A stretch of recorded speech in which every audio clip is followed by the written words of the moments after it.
Bihar police मुख्यालय ADG Jitendra Singh gang war ने की press conference. Jitendra Singh gang war का गया तत्कालीन पूर्व एसएसपी गया आदित्य कुमार मामले में एडीजी जेएस गैंगवार का बयान।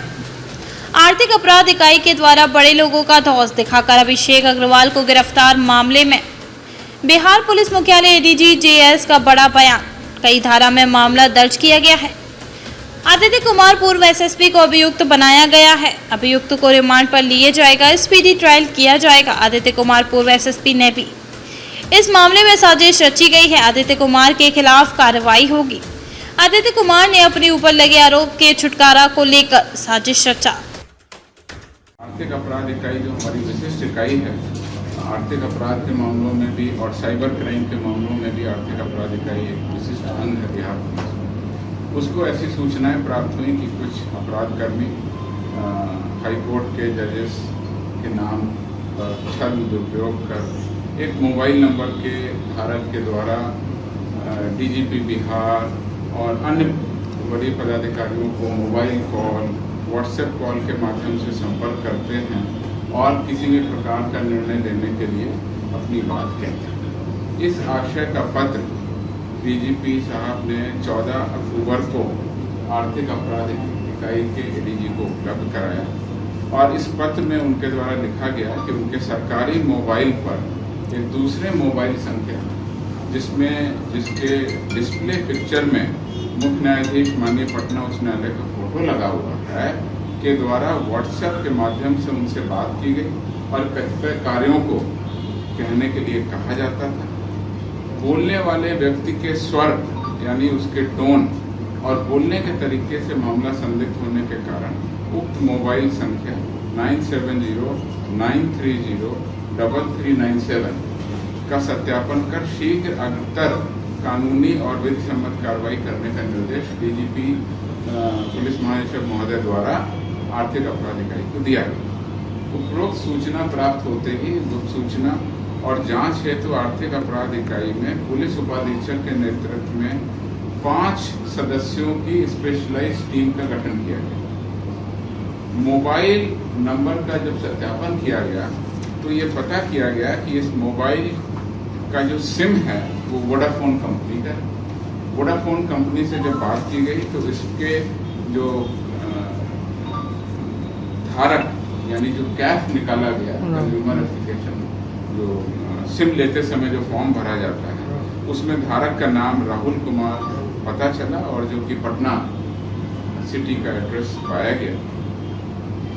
उसके बाद अग्रतर जांच, सत्यापन और छापामारी करते हुए इस पूरे घटनाक्रम का आर्थिक अपराध इकाई के द्वारा प्रतिवेदन कर दिया गया। इस पूरे प्रकरण में पुलिस उपाधीक्षक भास्कर रंजन के जांच रिपोर्ट और उनके सत्यापन के आधार पर आर्थिक अपराध थाना कांड संख्या 33/22 दिनांक 15 अक्टूबर दर्ज किया गया, जिसमें कि विभिन्न धाराएं, गंभीर धाराएं, ठगी, धोखाधड़ी और सरकारी कार्य में बाधा लगाई गई हैं। साथ ही साथ आईटी एक्ट का भी समावेश किया गया है। धारा 66C और 66D आईटी एक्ट के तहत भी दर्ज किया गया। इस कांड का अनुसंधान भी एक डीएसपी स्तर के पदाधिकारी कर रहे हैं। इस पूरे प्रकरण में प्राथमिकी के नामजद अभियुक्त अभिषेक अग्रवाल उर्फ अभिषेक भोपालिका, उम्र लगभग 42 वर्ष, मोहल्ला नागेश्वर कॉलोनी, अजय निलयम अपार्टमेंट, थाना बुद्धा कॉलोनी को गिरफ्तार किया गया। यही वो संदिग्ध व्यक्ति पाया गया है अभी तक की जांच में जो व्यक्ति छद्म दुरुपयोग कर कॉल किया करता था। उसके अलावा गौरव राज, उम्र लगभग 24 वर्ष, ये हमाम लेन गुरहट्टा, थाना खाजे कला, पटना के रहने वाले हैं और ये मोबाइल सिम के दुकानदार शुभम कुमार, उम्र 20 वर्ष, इनका पता है दीवान मोहल्ला, ये भी थाना खाजे कला के रहने वाले हैं और ये राहुल रंजन के जो मोबाइल शॉप है उसका स्टाफ है। राहुल रंजन जायसवाल को भी गिरफ्तार किया गया। इनकी उम्र लगभग 28 वर्ष है और ये मिस्टर गैजेट मोबाइल शॉप पूर्वी बोरिंग रोड कैनाल रोड के मालिक हैं, इनको भी गिरफ्तार किया गया है। इस घटना में प्रयुक्त मोबाइल एवं 2 सिम जो थे वो उनको गिरफ्तार किया गया। अभियुक्तों के पास से भी मोबाइल और सिम सहित जब्त किए गए। इस पूरे घटनाक्रम में अभी तक 4 अभियुक्तों को गिरफ्तार किया गया है, न्यायिक हिरासत में भेजा गया है। इस कांड में नामजद अभियुक्तीकरण में श्री आदित्य कुमार जो पदाधिकारी हैं, पुलिस अधीक्षक रैंक के, उनको भी नामजद किया गया है।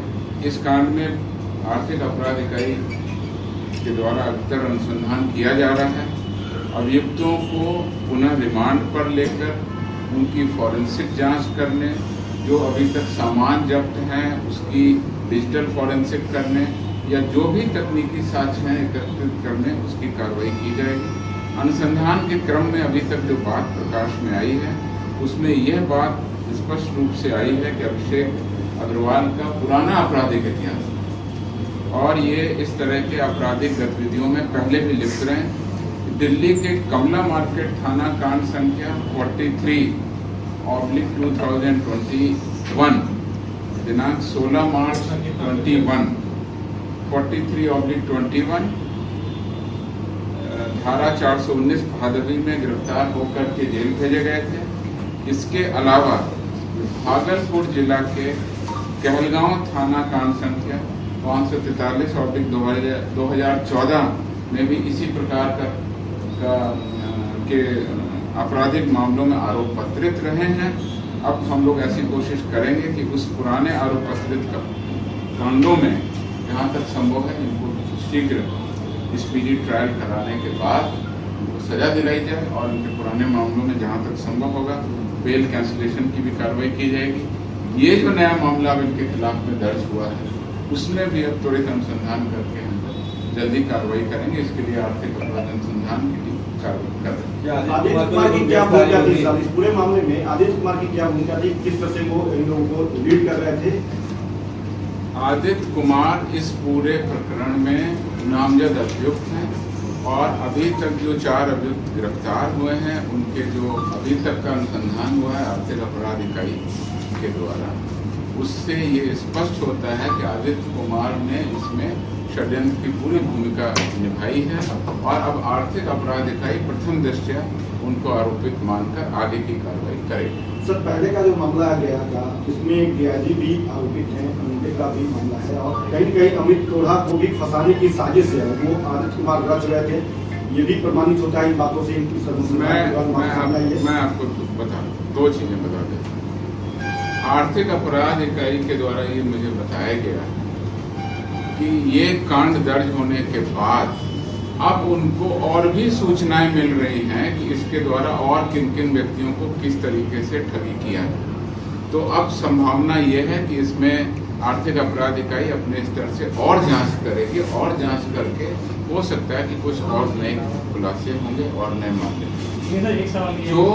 जो मामला आप कह रहे हैं वो एक दूसरा मामला है, वो एक दूसरी न्यायिक प्रक्रिया है। उस न्यायिक प्रक्रिया में जो डिसीजन हुआ है वो न्यायिक प्रक्रिया के तहत अनुसंधान के अंतर्गत जो मामला था उसमें किया गया। ये जो मामला है ये उसके ठगी और उसके धोखाधड़ी करके किसी भी पदाधिकारी या किसी भी मैं कहता हूँ साइबर क्राइम का मामला है और ये साइबर क्राइम में किसी दूसरे आदमी की डीपी बना करके दूसरे आदमी को भ्रम में डाल के धोखा दे करके कॉल करना ये बहुत ही गंभीर अपराध है। इसके लिए हम लोग जांच कर रहे हैं और आगे भी इसकी कार्रवाई। दबाव बना के क्लीन चिट दिया गया आदित्य कुमार को, उस मामले में क्या? जो भी मामला है वो मामला एक अलग न्यायिक प्रक्रिया से संबंधित है। उस मामले में अलग साक्ष्य उपलब्ध हैं जो उसमें डिसीजन लिए जाते हैं। किसी भी मामले में साक्ष्य के आधार पर लिए जा रहे हैं। ये मामला अलग है और इसने ऐसे कई मामलों में कई पदाधिकारियों को ऐसी संभावना अब यूं व्यक्त कर रहे हैं, जैसा उन्होंने बताया कि और भी उनके पास में सूचनाएं आ रही हैं। अब चूंकि वो सत्यापन कर रहे हैं तो अभी इस पर खुलासा करना ठीक नहीं होगा। हम लोग अलग अलग न्यायिक प्रक्रिया में अलग अलग साक्ष्यों के आधार पर अलग अलग निर्णय लेते हैं। इस मामले में जैसा आपने पूछा है आर्थिक अपराध इकाई उनको अभियुक्त मान के उनके विरुद्ध कार्रवाई। आदित्य कुमार ने सर ये साजिश क्या लाभ लेना चाहते हैं? वो अपने ऊपर जो मामले और अपने जो व्यक्तिगत विभागीय मामले, अपने ऊपर जो आपराधिक मामले और अपने लाभ के लिए ही उन्होंने किया है, जैसा कि अभी तक अभियुक्तों के बयान से आया। अब जब वो गिरफ्तार होंगे या उनके विरुद्ध में जब आर्थिक अपराध इकाई पूछताछ करेगी और जब आगे खुलासा होगा, हम आपको निश्चित रूप से अवगत कराएंगे। नहीं, लेकिन सर जिस तरह से क्लीन चिट दिया गया डीजीपी के द्वारा आदित्य कुमार के मामले में, आपको तो क्या उस मामले की फिर से जांच करेगी कि बिहार पुलिस? आपको मैंने बता दिया है, जो अलग अलग न्यायिक प्रक्रिया, अलग अलग केस फाइल होती है, अलग अलग केस फाइल में अलग अलग तरीके से साक्ष्यों के आधार पर निर्णय होता है। और अब ये जो मामला आया है, इसके बाद जब आगे के अनुसंधान की बातें आएंगी, मैं आपको शेयर करूँगा। Thank you. सर, एक मामला है, पूर्णिया एसपी के